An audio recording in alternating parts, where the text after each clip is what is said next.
Hi students, in this video I am going to start with another chapter, that is biomolecules. So as you know, biomolecules you have studied for your PO exam. Biomolecules are nothing but the compounds which are present in the human body which helps for the growth and development of a living system. So that is called biomolecule.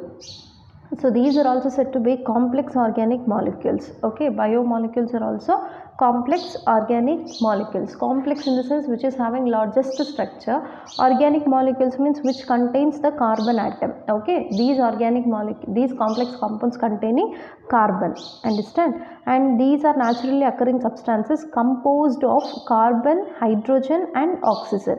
So these are naturally occurring substances which are composed of carbon, hydrogen and oxygen. So the last two elements, that is nothing but hydrogen and oxygen present in the same ratio in these type of biomolecules. Okay, so now under this biomolecules we want to study about carbohydrates, proteins and nucleic acids. These three are the three important types of biomolecules present in living system, and they are classified into different types. So carbohydrates are mainly classified into two important types. The first type is sugar and non-sugar. So based upon its characteristics, okay, based upon its characteristic, here carbohydrates are mainly classified into two types. First one is sugar,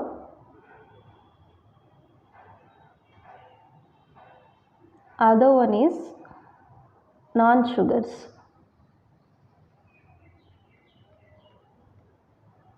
First one is sugars, next one is non-sugars. Non-sugars are also known as polysaccharides.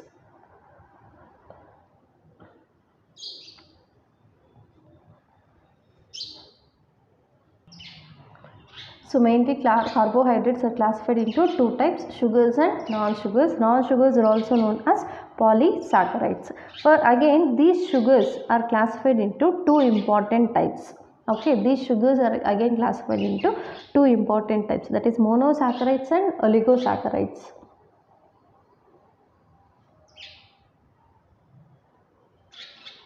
Monosaccharides, and next type of sugars are oligosaccharides. Okay, first we want to know what are monosaccharides. Okay, about definitions I will give later. First we will see the classification. Again, these monosaccharides are classified into two important types. First one is aldoses, next one is ketoses. Aldoses and ketoses. Okay, so this is pentose aldehyde group and this is containing pentose ketose group. Okay, so with the 5 carbon atoms they are of aldoses and ketoses. Next one, oligosaccharides. So these oligosaccharides is a type of sugars. Again, these are classified into not four types, many types. So the first type of oligosaccharide is known as disaccharide.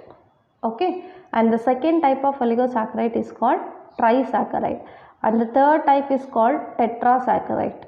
Next, fourth type is pentasaccharide. So like this, different types they have classified, etc. So next type is hepta, like that. Okay, so oligosaccharides are again classified into several types based on the number of monosaccharides or monomeric units present in that type of sugar. Okay, so totally carbohydrates are broadly classified into only two types, sugars and non-sugars. It is based on its characteristics and taste. So in that, sugars are again classified into two important types, that is monosaccharides and oligosaccharides.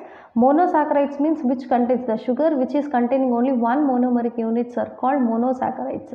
So these monosaccharides are again of two types, aldoses and ketoses. Whereas oligosaccharides are classified into several types, that is based upon the number of monomeric units present in them. So if two monomeric units are there, then it is called disaccharide. If with the three, then it is tri, then tetra, penta, hexa and so on, like that we can classify them into different types of oligosaccharides. So that is about the classification of carbohydrates. Now we'll discuss about one by one. In your syllabus you have only about the sugars. We will discuss about that classification. So non-sugars and polysaccharides need not to study at this level. So first we'll see the definitions of sugar, monosaccharides, oligosaccharides along with the examples. First we want to know what is the definition of sugar. Okay, so these are the sugars are also said to be the carbohydrates which are sweet in tasting. They are very sweet to taste and crystalline solids. They are crystalline in nature, which is completely soluble in water. Okay, they are soluble in water. So that is about the characteristics of sugar. Sugar is sweet in taste, crystalline solid which is soluble in water. So these sugars are of two types, reducing sugars and next one is non-reducing sugars. Reducing and non-reducing sugars. These are of the two types of sugars, reducing sugars and non-reducing sugars. Reducing sugars can reduce as Tollens reagent and Fehling solution. Tollens reagent and Fehling solution. So then that type of sugars are called reducing sugars. Whatever the sugars which do not reduces these two reagents, then those are said to be non-reducing sugars. Sugars are sweet in taste, crystalline solids which are soluble in water. These sugars are again of two types, or they may of two types, reducing sugars and non-reducing sugars. Reducing sugars can reduce as Tollens reagent and Fehling solutions, whereas the non-reducing sugars do not reduce this Tollens reagent and Fehling solution. Okay, now we want to see the first type of sugars. What is first type of sugar? That is monosaccharides. First we will discuss about monosaccharides. So the name itself indicates that it is only one. Okay, that is containing only one monomeric unit. So monosaccharides are the type of sugars which contains only one monosaccharide unit. That's why they are said to be the simplest sugars. These are simplest sugars. Okay, and they are non-hydrolysis because they do not undergo hydrolysis. When they undergo hydrolysis, they can be simplified into another simple sugars. But here I have already mentioned this is the most simplest sugar.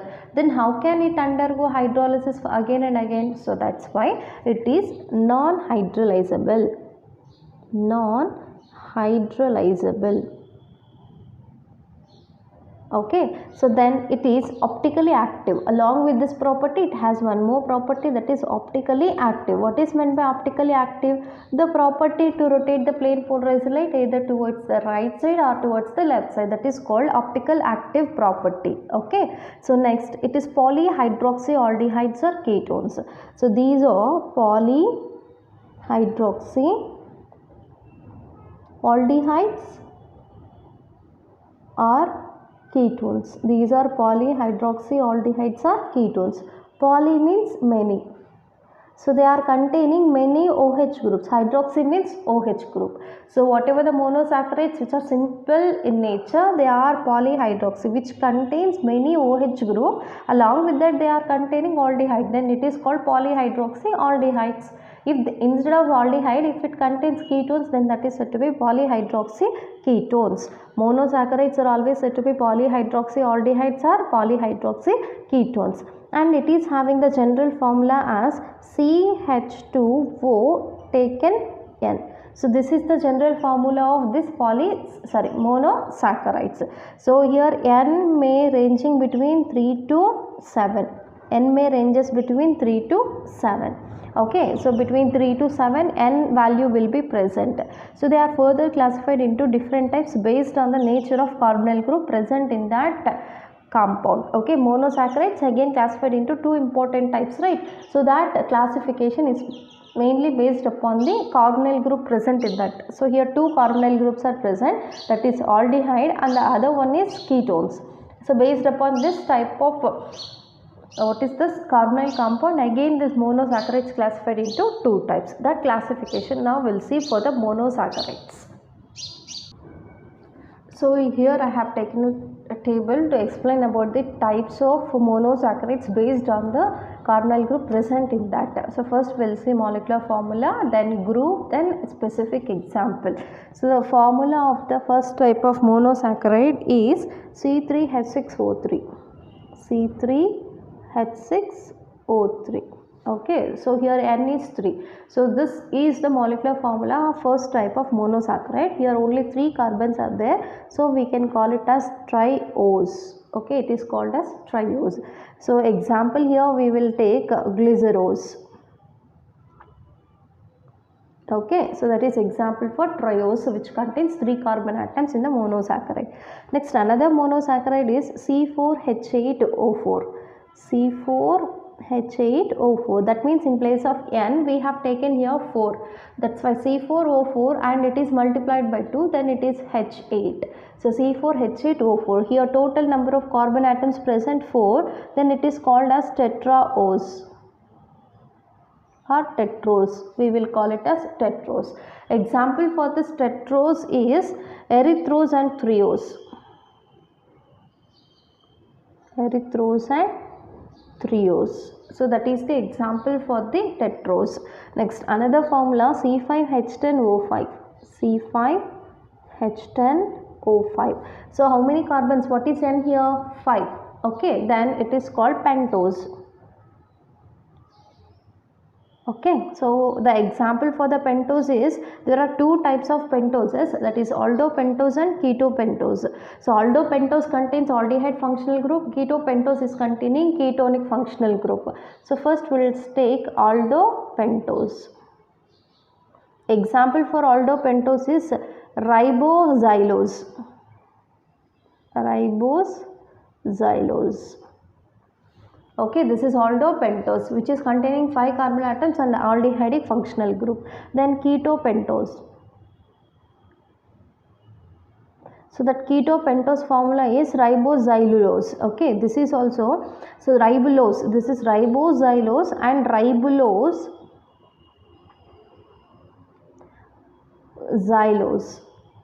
It is an example of ketopentose. So ketopentose is always containing ketonic functional group. Aldopentose is containing aldehydic functional group. Okay, so that is about the 2 types of pentoses. Next one, if carbon atom, if N equals to 6, what is general formula of monosaccharides?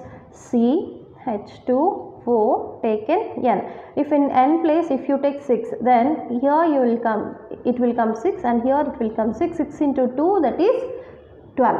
Okay, so then that becomes the general formula for the next type of monosaccharide, that is C6H12O6. Okay, so example is hexose. Sorry, its name is hexose. It comes under the group that is hexose.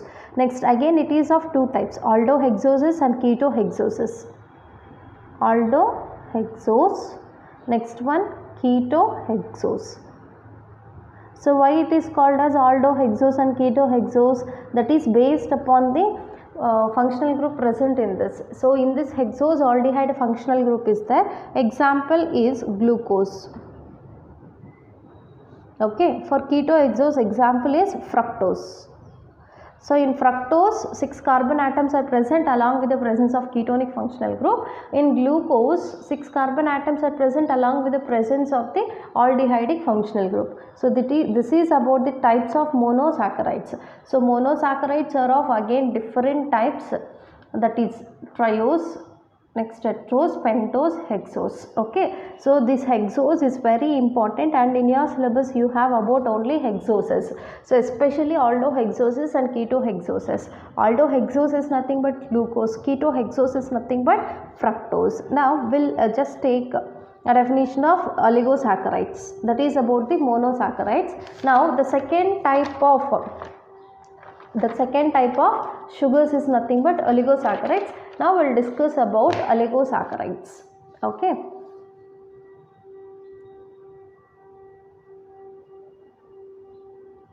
So these oligosaccharides can produce 2 to 10 monomeric units or monosaccharides on hydrolysis.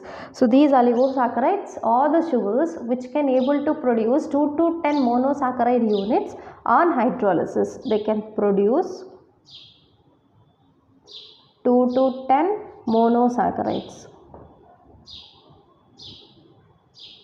on hydrolysis.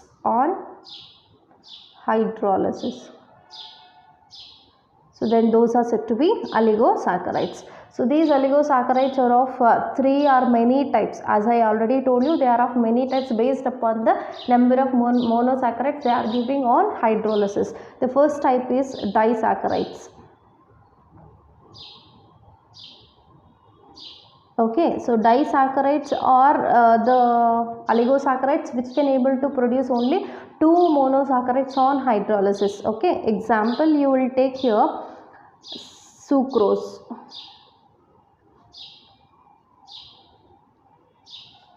The sucrose on hydrolysis, it can produce glucose plus fructose.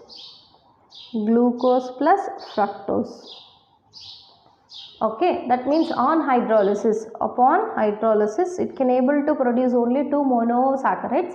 That's why it is said to be disaccharides. Another example we will take maltose. So maltose on hydrolysis, it can give again glucose and fructose. Okay, so again here it is giving 2 monosaccharides. That's why maltose is also example of one of the disaccharide. Next one, lactose. Even lactose on hydrolysis can produce 2 types of monosaccharides. Maltose can give glucose and glucose. Please note it down.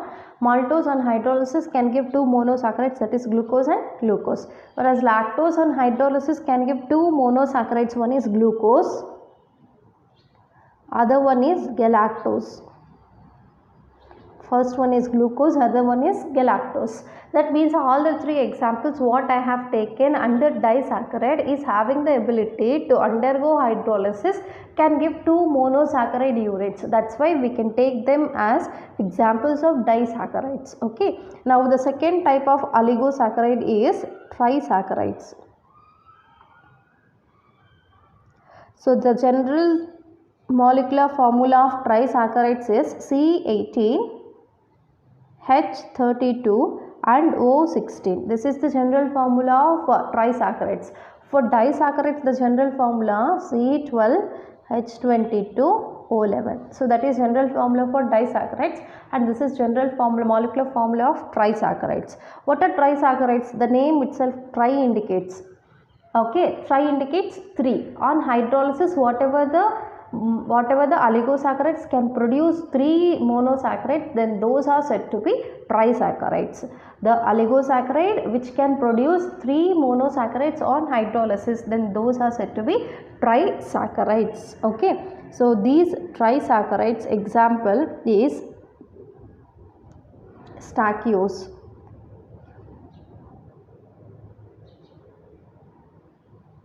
Okay, so this stachyose can yield 3 monosaccharide units on hydrolysis. Okay, now we'll see.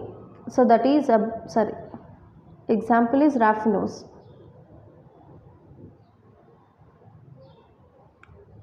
So raffinose can produce 3 monosaccharides on hydrolysis. Next, third one is tetrasaccharides. So tetra means 4. So whatever the sugars or oligosaccharides are having the property to produce 4 monomeric units on hydrolysis, then those are said to be tetrasaccharides. Its molecular formula is C24H42 and O21. So this is the molecular formula of tetrasaccharides, and example for such tetrasaccharide is stachyose. Okay, so this can produce 4 monosaccharides units on hydrolysis. That's why it is an example of tetrasaccharide. Like that, we will take different types of oligosaccharides based on the number of units they can produce on hydrolysis. All these are examples of oligosaccharides. These are examples of monosaccharides. Now in your syllabus you have about only this hexoses of monosaccharides. Example, glucose and fructose. We want to study about this glucose and fructose now in depth.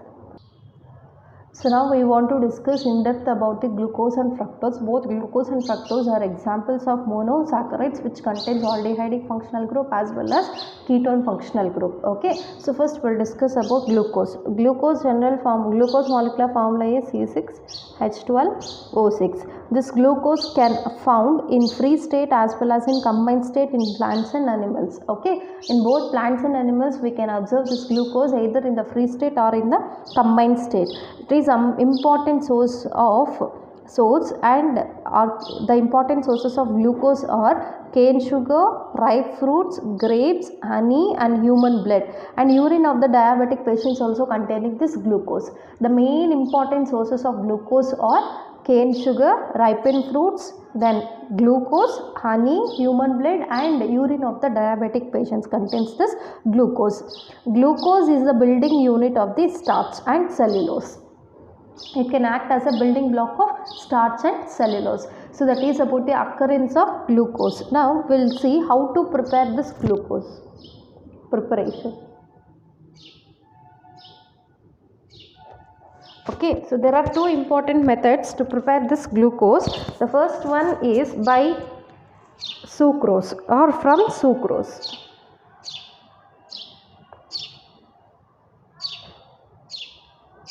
So sucrose, as you know, sucrose is one of the example of disaccharide. Okay, so that means on hydrolysis it can able to give two monomeric units or two monosaccharides.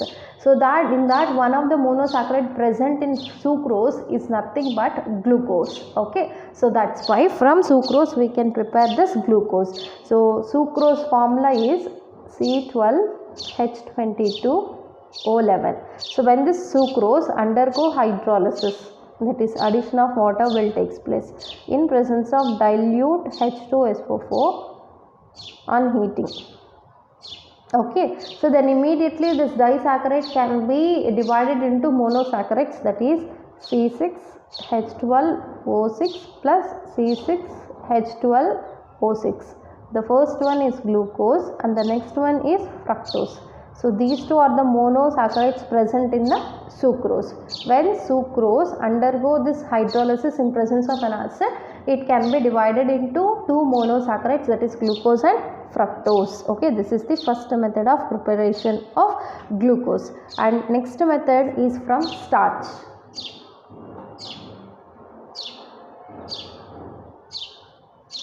Okay, starch is also containing monomeric units of this glucose. Okay, when n number of monomeric units of glucose combined together, it leads to your polysaccharide, which is nothing but starch.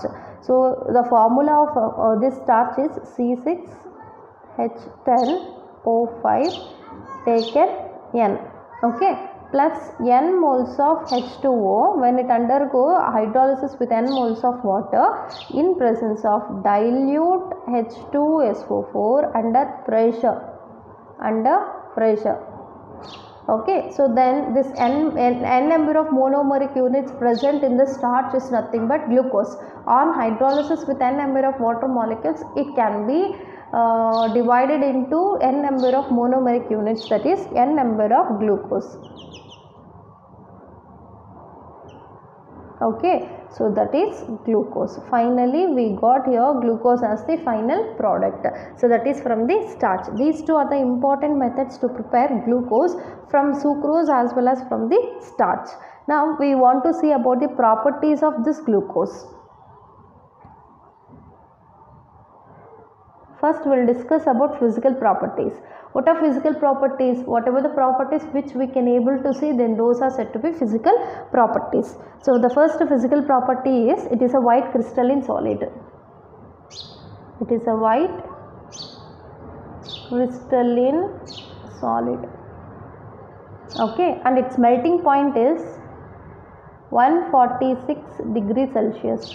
Its melting point is 146 degrees Celsius. It is sweet in taste and not as sweet as sugar cane. Okay, remember, it is just sweet in taste, but it's not sweet as sugar cane. Okay, it is just sweet to taste, sweet in taste. Okay, clear? That is about the main important physical properties of this glucose. Okay, now we will discuss about the chemical properties. So this glucose molecule contains a chiral carbon. Remember one more important point regarding this glucose.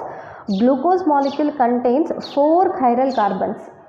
Okay, in glucose we can see the presence of 4 chiral carbons. Okay, so with the 4 chiral carbons, the possible number of optically active forms are 16. 16 optically active forms are possible. Because the formula to find out optical active carbons is nothing but 2 to the power of n. What is n? N is nothing but number of carbon atoms. 2 to the power of 4 is nothing but 16. Okay, so if one chiral carbon is there, then the total number of possible optical isomers or optically active forms are 2. If 4 chiral carbons are there, the total possible number of optically active forms are nothing but 16. Okay, so glucose contains 4 chiral carbons and the total number of possible optical isomers are nothing but 16. Okay, that is about the physical properties of glucose. Now we'll move on to the chemical properties.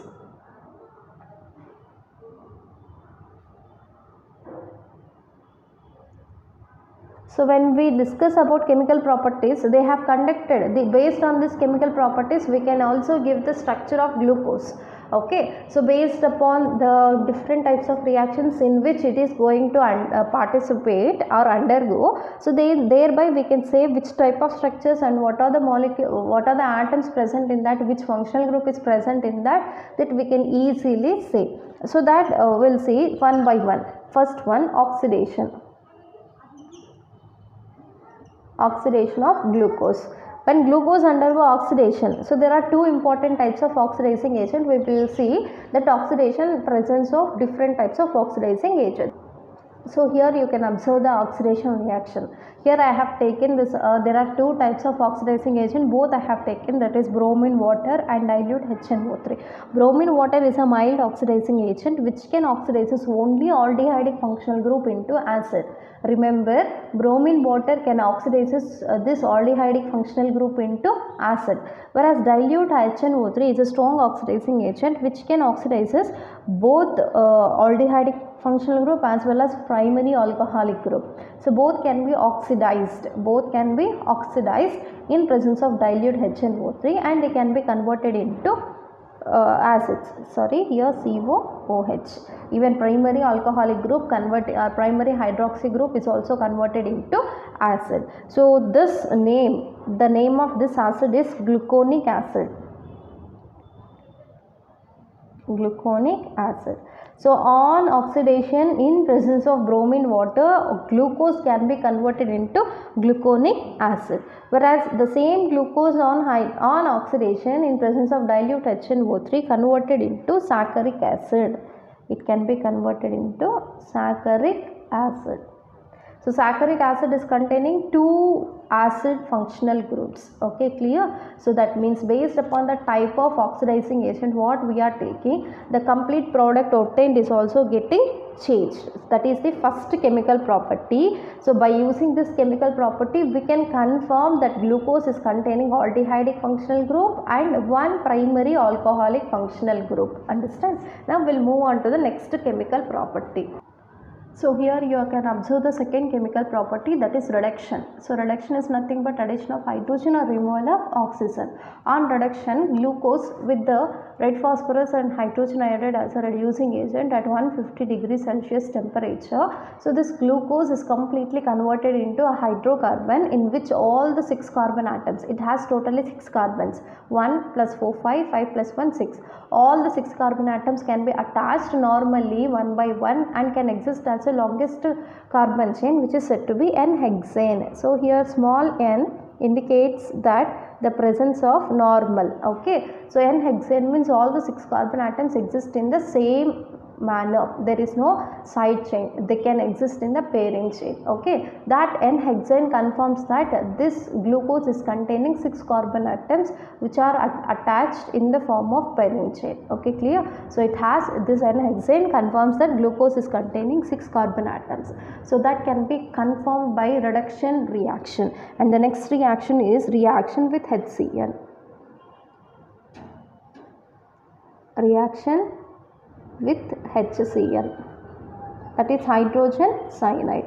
So by making the glucose to undergo reaction with HCl, again it leads to give glucose cyanohydrine. I am taking here glucose, CHO, CHOH taken 4 and CH2OH. This is glucose. When this glucose undergo reaction with HCl, okay, so we can also write this in the form of C double bond O and H.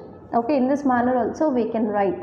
So see here, whenever this pi bond moves here, oxygen gets negative charge, carbon gets positive charge. Here exactly the bond involves a breakage. Hydrogen gets positive charge, Cn gets negative charge. This H plus is added to oxygen, Cn minus is added to this carbon. So then we will get glucose cyanohydrine. That means already this carbon is having CH, write that CH as it is, and here OH. Now to the carbon atom which is added Cn, this side Cn, then remaining part you just write as it is, CHOH taken 4 and CH2OH. This is called glucose cyanohydrine. In general, if both OH and Cl group present on the same carbon atom, then that is called cyanohydrine. If this is present in the compound glucose, then that is called glucose cyanohydrine. It is called glucose cyanohydrine. So this glucose cyanohydrine confirms that glucose is containing aldehydic carbonyl functional group. Glucose cyanohydrine confirms that glucose is containing a carbonyl compound, whether it may be aldehyde or ketone, that we will confirm later. Now the next chemical reaction is reaction with NH2OH, that is hydroxylamine. Reaction with NH2OH, that is hydroxylamine. Okay, so now we will discuss about the reaction of glucose with hydroxylamine. First we will take, we have to take glucose, CHO, CHOH taken 4 and CH2OH. Now it is undergoing reaction with hydroxylamine, that is NH2OH. When NH2OH react with glucose, what it loses? H2O. Okay, not only glucose, with aldehyde or ketone, whenever it undergo reaction, it can be converted into, it can be involved in the releasing of H2O. Oxygen from the carbonyl compound and 2 hydrogen from the hydroxylamine can be removed in the form of H2O. Then the remaining part of this hydroxylamine is added to this carbon. Then we will get CHNOH, CH double bond N OH. Okay, then here CHOH taken 4, here CH2OH. So this is called glucose oxide. This is called glucose oxide. Plus it releases H2O. So this glucose oxide confirms that glucose is containing aldehydic functional group. So by all these chemical reactions, based on this all these chemical reactions, they build the structure of glucose finally. Okay, so that is about the chemical properties of glucose. Next we want to know about the fermentation of glucose. So on fermentation of glucose, immediately glucose can be converted into ethanol. Glucose formula C6H12O6. When this glucose undergo reaction in presence of an enzyme zymase, by using yeast, this glucose can be converted into ethanol, that is C2H5OH. 2 moles of ethanol is obtained by releasing 2 moles of carbon dioxide, and this total reaction is called fermentation reaction. On fermentation reaction, glucose can undergo fermentation in presence of an enzyme which is known as zymase and yeast. It can be converted into ethanol. This is also important reaction. Please note it down. So the next topic is ring structure of glucose. Okay, so the following facts what I have written here, so these can confirm that glucose is not containing open chain structure. Glucose is containing ring structure, because the following facts are not followed by the glucose.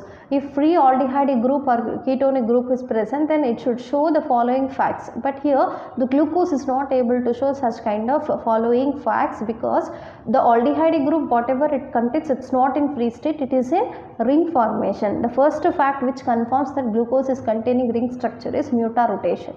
And the next fact is that glucose does not form bisulfide with sodium hyposulfite, okay, and it does not react with ammonia, and it does not restore pink color with the Schiff's reagent. If free aldehyde group is present in a compound, they can show, or they have to show the positive test with the bisulfite as well as reaction with ammonia, and it should show, or it should restore pink color with the Schiff's reagent. But all these facts are not positive towards the open chain structure of glucose. That means finally the scientists have concluded that glucose is having a ring structure. The aldehyde present in the glucose is not in free state, it is involved in the formation of a ring structure. That's why we'll see about the ring structure of glucose. See, this is the open chain structure of glucose. In open chain structure, all the carbon atoms are present in straight chain, and the aldehyde group, the first functional group containing carbon should be given the first number. This is aldehyde group. Second group, third, fourth, fifth, sixth carbon atoms containing OH group. On third carbon atom, OH is present on left, hydrogen is present on right. Okay, clear? So now we have to make a cyclic ring. The cyclic ring is formed between the first carbon and the fifth carbon atom. So this is the first carbon and this is the fifth carbon. Between them a cyclic ring is formed, that is I have written here. Okay, clear? So first, based on the first carbon atom, we can say whether the glucose is alpha or beta. On first carbon atom, this is what the first carbon. On first carbon, if OH is present on left side, so then that is beta. If OH is present on right side, then that is said to be alpha. You can see in this structure, the OH group is present on left side of this first carbon atom, then that is called beta D glucose. But in this case the OH group is present on right side, then it is said to be alpha D glucose. So these two are the cyclic ring structures of glucose, that is alpha type and beta type. Now we want to write about the Haworth structure for this alpha glucose and beta glucose. Okay, Haworth structures. So such Haworth structures are having pyranose ring structure. Pyranose ring structure means the ring structure which is containing 6 atoms. In that 5 are carbons and the sixth one is oxygen. Okay, this is pyranose structure.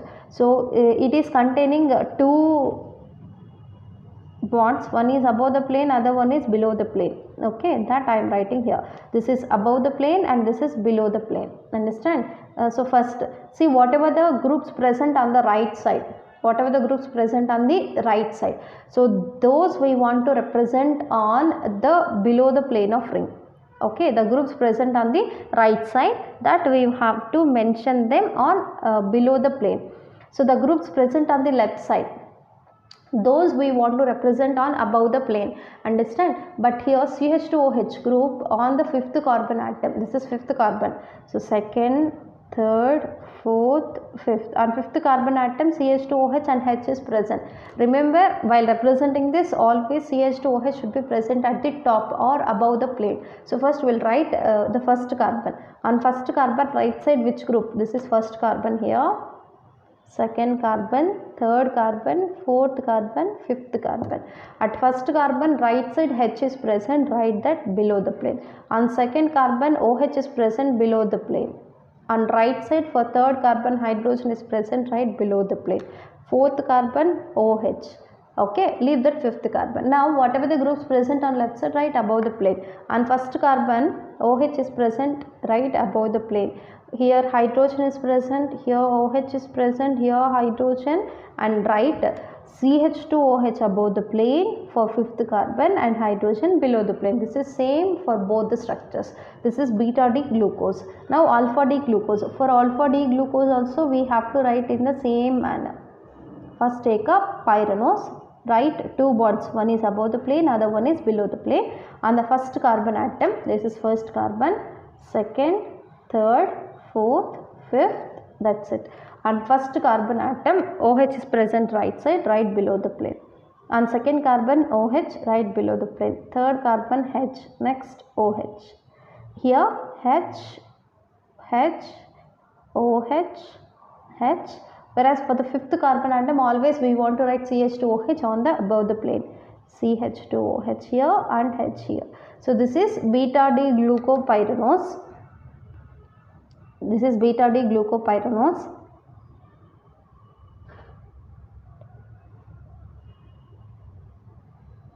and this is alpha D glucopyranose, and these two structures are said to be Haworth structures.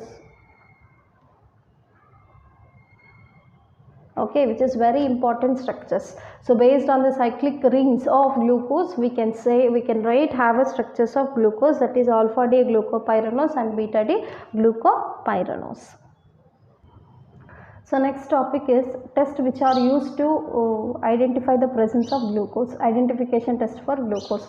Here are the few tests which are used to identify the presence of glucose. First test of glucose is with NaOH. Whenever glucose is added by NaOH, if you get a yellow color precipitate, then that confirms that glucose is present.